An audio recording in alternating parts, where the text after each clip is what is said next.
So who's home sick? I overheard somebody sick. Yeah, this is Robin. The COVID hit my house this week. Oh, Robin, you okay? I don't have it yet. As far as I know, I don't have it. Yeah, I know. Well, it's, you know what? It's the world we live in today, and I it know. is what it is. It is what it is. Just Yes, Robin. we've made it this long without getting it, which is a miracle. Right, I know. I'm surprised. Yeah. Robin, drink a ton of water. Yeah. That's the best thing you can do. Yeah. I didn't know if you knew, Robin. I'm pre-med, okay? I've been in pre-med since I was 18. All right, we'll call you with all our future ailments. Okay, sounds good. How many do you have involved in the cheerleading effort? How many is it? I have my one daughter. Your Not older me. daughter? Mhm. And how old is it twins or triplets? They're triplets. Yeah. That's what I thought. How old are they? They're 12 and my older daughter's 14. Oh, I see. Gosh, I can't believe it's been 12 years. Yeah, I know, right? That's amazing. So, but it's just the older daughter that's doing all the cheerleading. No, one of the triplets does cheerleading. Oh, okay. Yeah.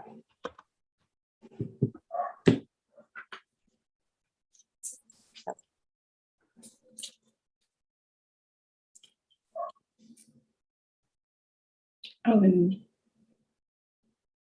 Jay.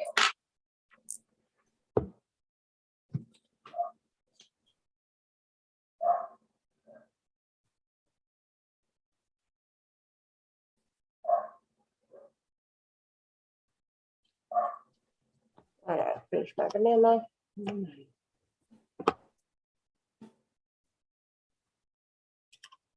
Rachel, how long do you think the meeting will be? 3 hours, Joe. Thanks, Tony. Okay. I don't expect it to go very long. I think we're almost there. Yeah. Yeah, which I think it's just voting on what's before us. Right? Tony, how you doing? One Good, little Joe. open item. Okay. One little open item. Good afternoon, everybody. Jay, Hi, Jay. Hi, Jay. Hi, Jay. How was everybody's Thanksgiving? Everybody get extra helping of stuffing and pie? It was I made- fantastic. It I was made great. I made the mistake of weighing myself before and after. It wasn't good. Oh, what a terrible thing to do. I Tony, know. I I wouldn't wasn't have done thinking. that. Yeah. Now I got to wait for Christmas to stock up again. There you go. All right, so I think we have all the members. So if there's no objection, I'm going to call the meeting to order. So the first thing is to review the meeting or the minutes of our meeting on October 6th.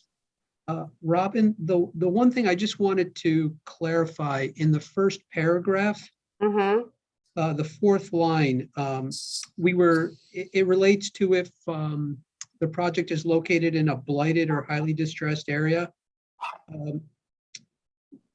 The last portion, to determine whether to also require a 10% set aside.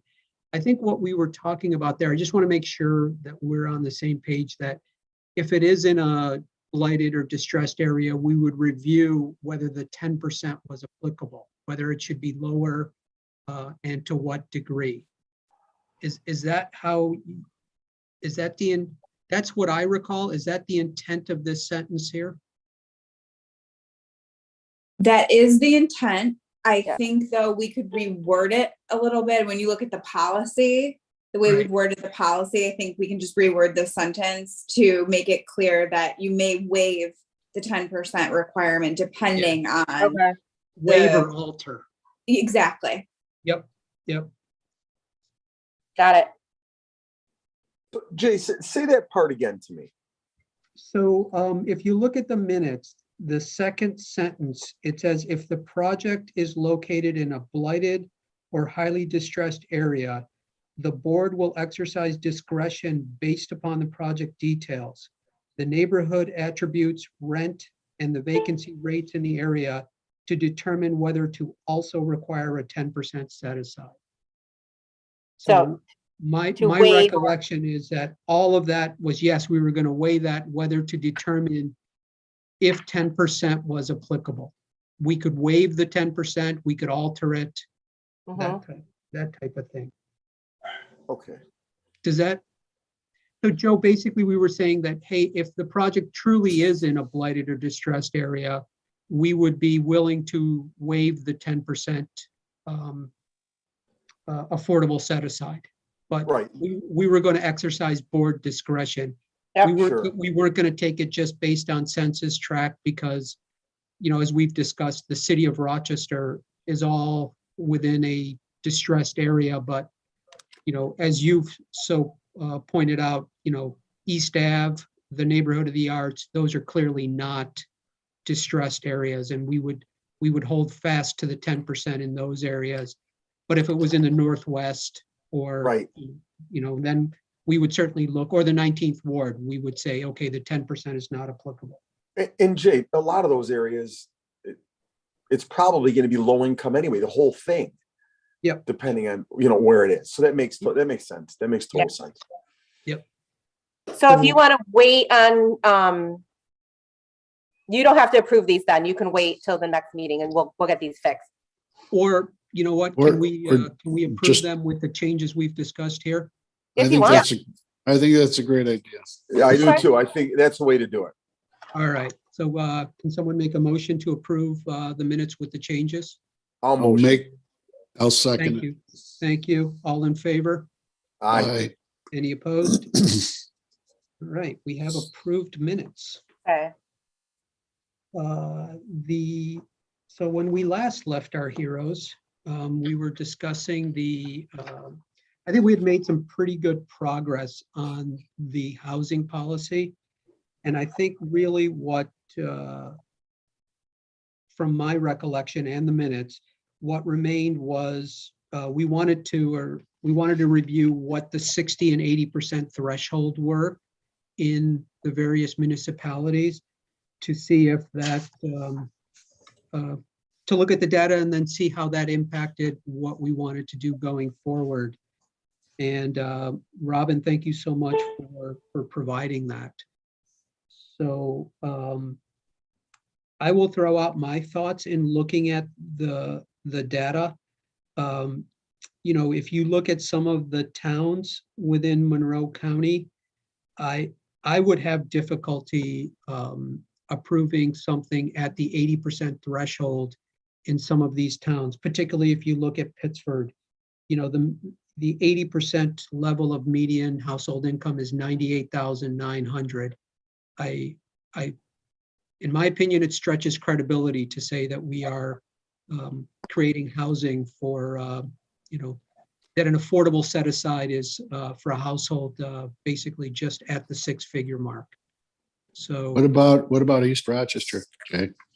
yeah, East Rochester, I mean, that's a great point, Tony. So what I was thinking about is that, is there an average for Monroe County at all? Yeah, an average area median income. Yes, for Monroe County. Yes, we can get that data point. If we can get that, my thought would be to say that if we get into Monroe County, so for the city, you know, obviously that's much lower. I'm comfortable with the 60 to 80%, whatever the developer wants to use. I mean, we're looking at 21.3 or 28.4, you know, that is clearly an affordable component. Yeah, I agree with that. Tony, Joe? Yeah, I agree. Yeah, I agree with it. Jay, So, what if Go Jay, ahead. what if we set a number? I wasn't going to Instead set of a number, Joe. What I was going to recommend is when we get to Monroe County, I'd like to see the countywide numbers, that we could set the number at 60% at Monroe County or 60% for the town, whatever is lower. Right, right. Or Jay, if we wanted to, and Rachel, maybe you can answer this question. Could we set a number for the county that doesn't apply to the city, obviously, and say, look, we're comfortable with this. This is the income that we're comfortable with. Could we do that? The only issue that I see with that is we would be in a position where we'd have to probably amend the policy when there's new census data available. With this, it's a policy that moves with the census data. It's fluid. Yeah. Yeah, I got it. So as the income rises or lowers, it flows with it. I see. Right. It'll always be a percentage of whatever that is. Yeah, that makes sense. Okay, makes sense. So, Tony, Joe, and your thoughts on whether, if we get outside of Monroe County, we use the 60% threshold and we say it's either 60% for the town or Monroe County, whatever is lower. So, Tony, using your example in East Rochester, I'm going to, for the moment, assume Monroe County, the 60% threshold is, let's say, 50,000, just for argument's sake. So if a project was in East Rochester, the 60% threshold in East Rochester is 30,494. That would apply.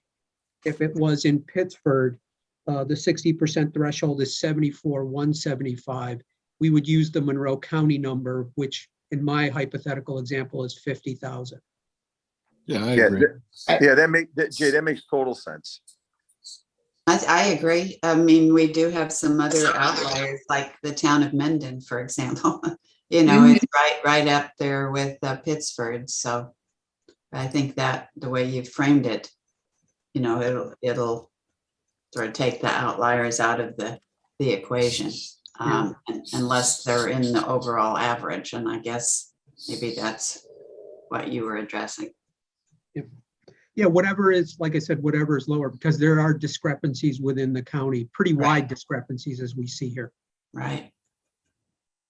So, Robin, were you able to pull up those numbers at all for Monroe County, or is that? Yeah, I just did a quick Google search. I got 60,000, 60075. Yeah. I'll grab the, do you know the source of that, Robin? Census.gov quick facts. Well, Okay. the Year. spreadsheet info is from that American Community Survey. This is 2019. Oh, is Okay. that the median? And so we would take 60% of that, Yeah. right? So it would be roughly 36,000 plus or minus. It's got to be close to that if that's not the exact number. Yeah. Right. Yeah, and I'm looking, Robin, at the spreadsheet that we used, and it's just the towns from what Yeah. I've seen. I'm going Right. across to make sure. So I'm comfortable with the 36,000. We use the 60% number for the county. And then obviously there's a number of towns, East Rochester, Gates, that fall below that. And then the ones that are above it, like Mendon, Pittsford, we would default to the 36,000.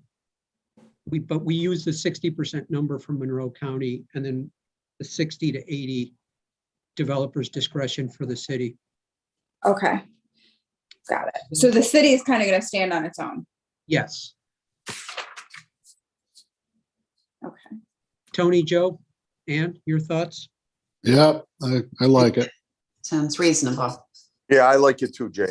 Mhm. Okay.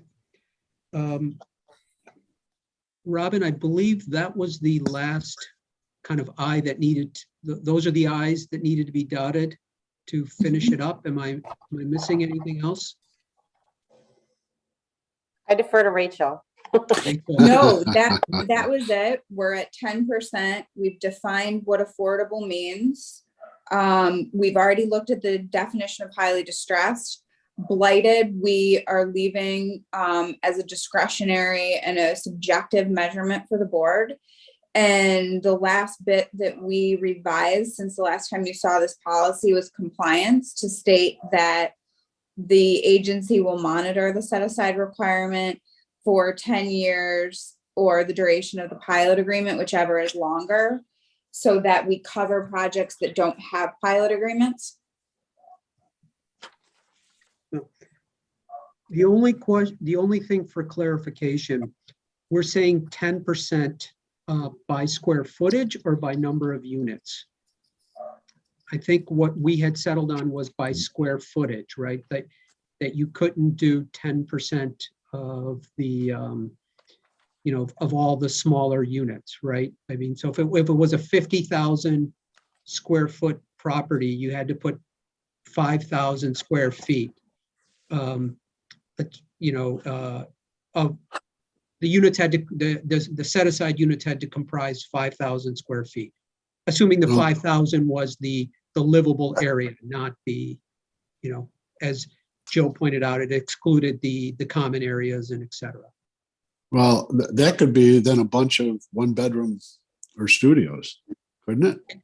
It could, but for argument's sake, if I'm using the 50,000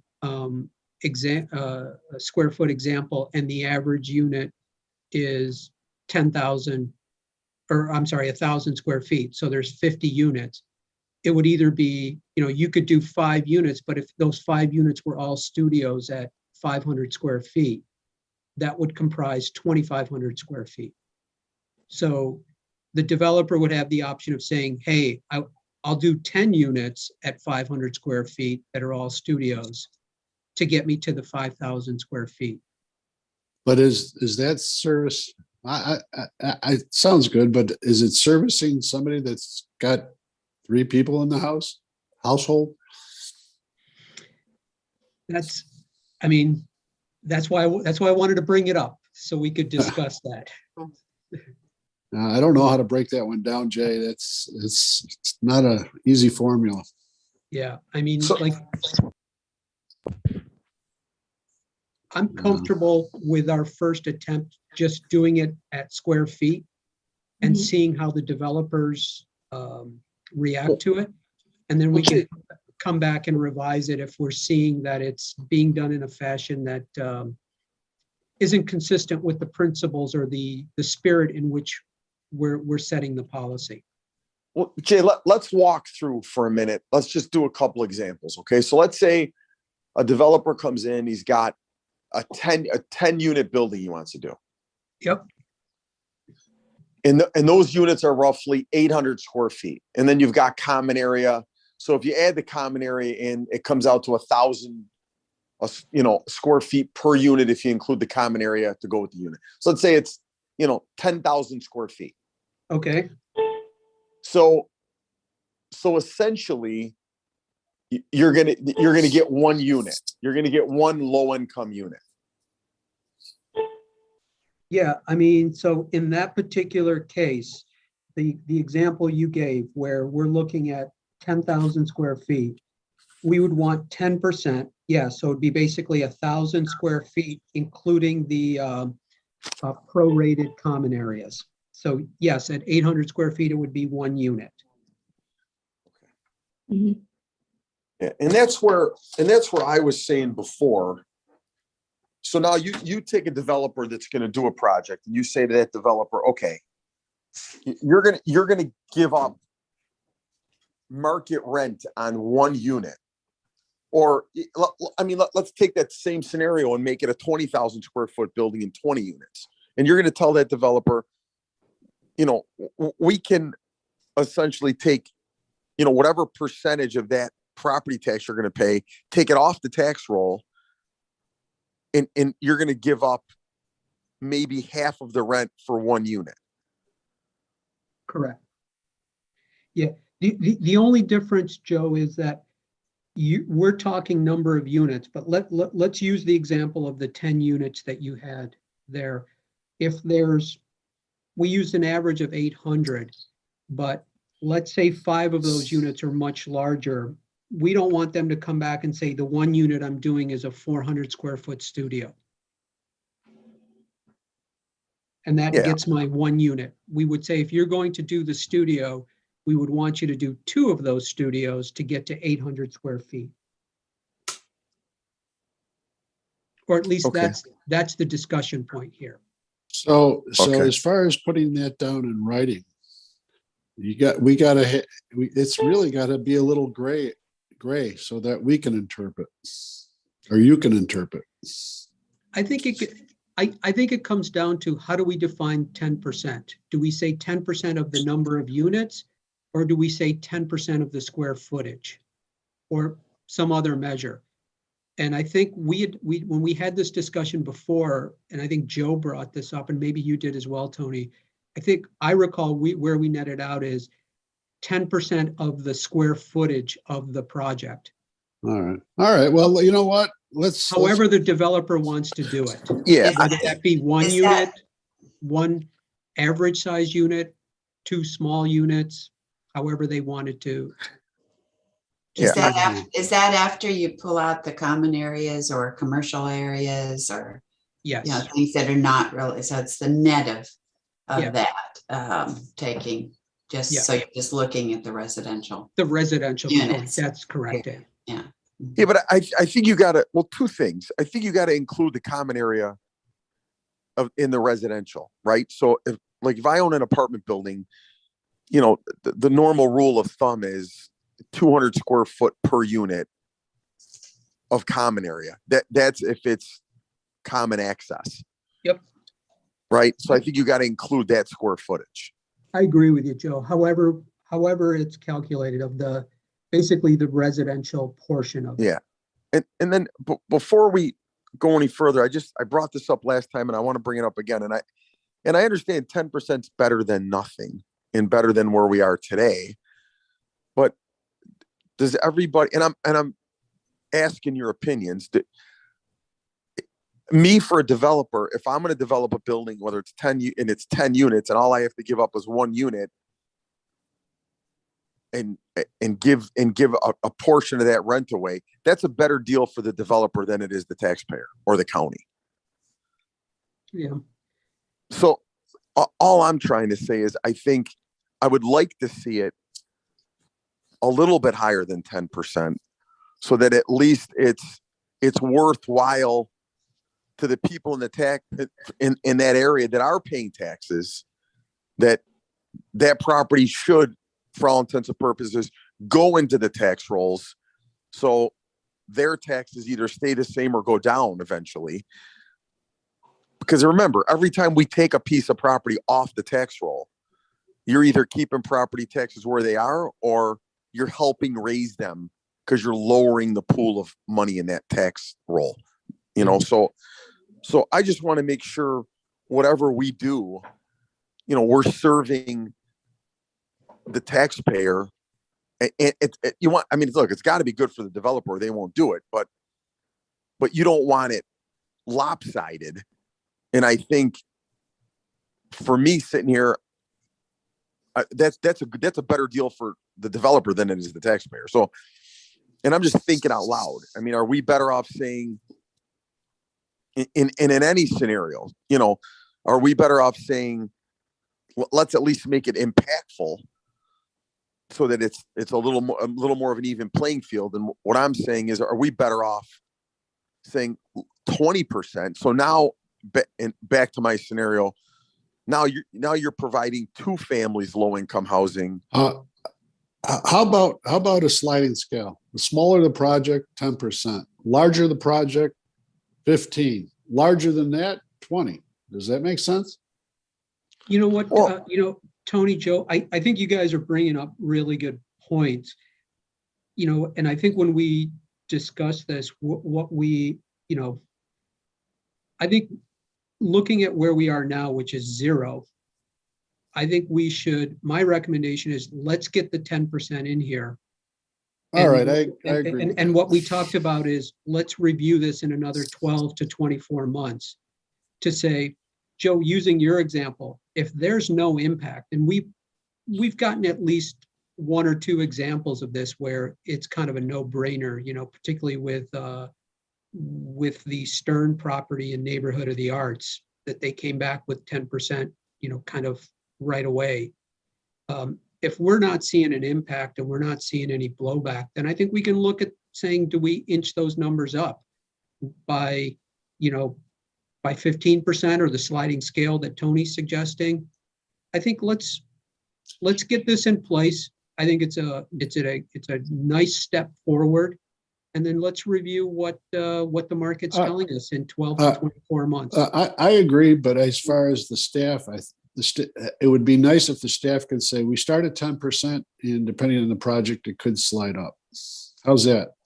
Yeah, we have that in the minutes. We said the 10% may number be revised in the future based upon data from a 12 to 24 month period. Do we want to put that in the policy that basically the percentages will be reviewed on an annual basis or on a periodic basis? Well, let me say this, Jay, before it gets dismissed totally, and I get your position on it. Mhm. I just, because we're at 0, which in my mind, it makes no sense, doesn't mean if we're going to make a change, I think we should make an impactful change, right? Because at the end of the day, what is our goal? So our goal is to make sure we're providing good for the community, and and a project's getting developed that without our help wouldn't get developed. Yeah. So that's what we're trying to accomplish. And all I'm saying to you is, I'm not sure. Look, 0 is in my, and I've told you this before. I think 0 is ridiculous, but I don't think 10% is impactful enough. I'd rather see. And again, you got to be careful with, when it comes to multifamily, I think 10% increments are better than 5% increments because of the size of a unit, right? So if you just got to keep in mind the size of apartments, but 5% works too. I just think if we sit here collectively and say, okay, however we're going to change this, I just want to make sure it's impactful, that when we walk away, it benefits the taxpayer as much as the developer. And I'm just telling you, I do this every day. And I did the math on this at our last meeting. You could tell me to give 30% low income on every project I own, and the projects all still work. Yeah. Well, with you, Joe, we're going to do 40%. And, Tony, that's okay. Tony, you're screwed. Tony, I want you negotiating on our behalf next time. Yeah. But Tony, seriously, if the property taxes go away or are diminished by, the percentages that I've seen them get diminished, it works. I know we got it, but I agree with Jay. We got to start somewhere. And I confer to Jay to start the ball rolling. And Joe, I look at it this way, that if we're going to err, I'd like to err on the side of being too low and ratcheting up rather than err on the side of being too high and having to come down. Yeah. So I certainly got a lot. So you're saying, Jay, if we go too high, you don't want to discourage development. That's what you're saying. Correct. Yeah. So let's, I think this is a dramatic step forward for the board and a very positive development for our community. Mhm. I think let's see how it goes. Let's see what the data comes back in. And Joe, I hope we see no impact and we can have a discussion and saying, geez, let's go to 20%.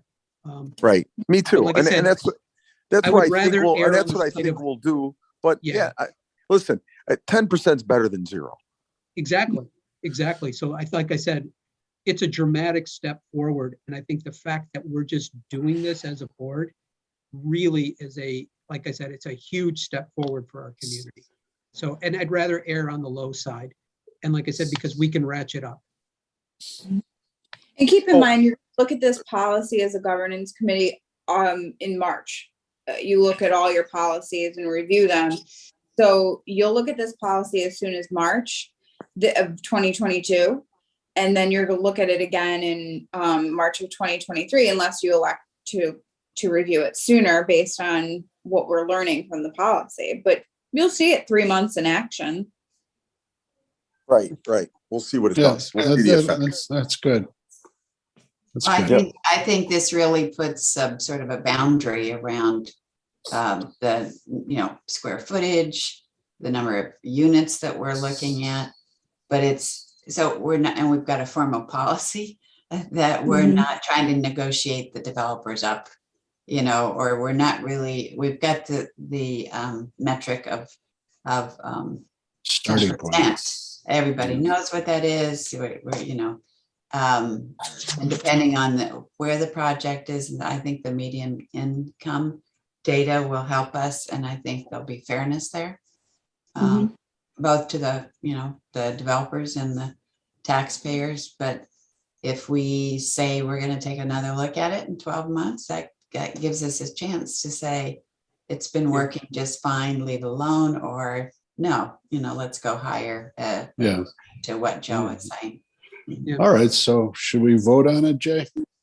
Yeah, so to summarize, we're gonna do the 10% based on square footage of the residential component with a prorated portion of the common areas included.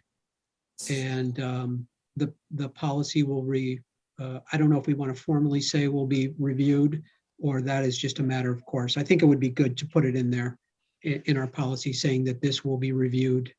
The percentages will be reviewed annually. Jay and Rachel, I'd like it to read. So the square footage is based off of the total common area square footage for the multifamily portion. Total common. Joe, do you want to work with Rachel? Because since, you know, I think Sure. you Sure. But I would like to vote on this so we can get this done now. Yeah, Jay. Yeah, Yeah. we'll vote on it right now. Yeah, I can read the sentence the way that I've taken notes. That it must include, I'm shortening the sentence, must include affordable set aside of at least 10% of the total square feet of the residential area, including the prorated portion of the common area of the building. I mean, would I'll just take, make it sound nicer. I would take pro rata out, Rachel, and just put the portion of common area that serves the multifamily or residential, whatever you want to say. Yeah, and I like at least 10% in there. That sounds good too, Rachel. Okay, so at least 10% of the total square footage of the residential area and associated common area of the building. Yep. And Yep. does that mean, because it reads at least 10%, Rachel, if the board wants to see more in a specific project, we can ask for more? We've Yes. written it so that you've got that at least 10. For now, I think staff is going to tell people at least 10. People will come in at 10. Some might come in higher if they already have it in their pro forma, but I would expect most people to come in at 10. All right, that sounds good. I think that's a good Sounds great. suggestion, Tony, but so. It's great. there. Have it. All right. So Thank you. we'll, any other discussion on the policy, or should we move it to do I have a motion to move it? I'll make the motion, Jeff. Thank you. I'll second it, Jay. Thank you. And Robin, we're making a motion to approve the housing policy and move it to the board for full approval. Yeah. Okay. All in favor? Aye. Any opposed? Okay. We have a housing policy that we'll present to the board in December. I take it, right? The upcoming meeting? Yeah. Fantastic. I want to thank everybody for their effort on this. This is, It's great. We're moving mountains. yeah, this is, in my opinion, a very, very positive step forward. So, Significant step. I agree. Yeah. Yeah. Yeah. Good work. any other business that anybody wants to bring up? All right. If there's no other business, I will entertain a motion to adjourn. I'll motion. Thank I'll you. second.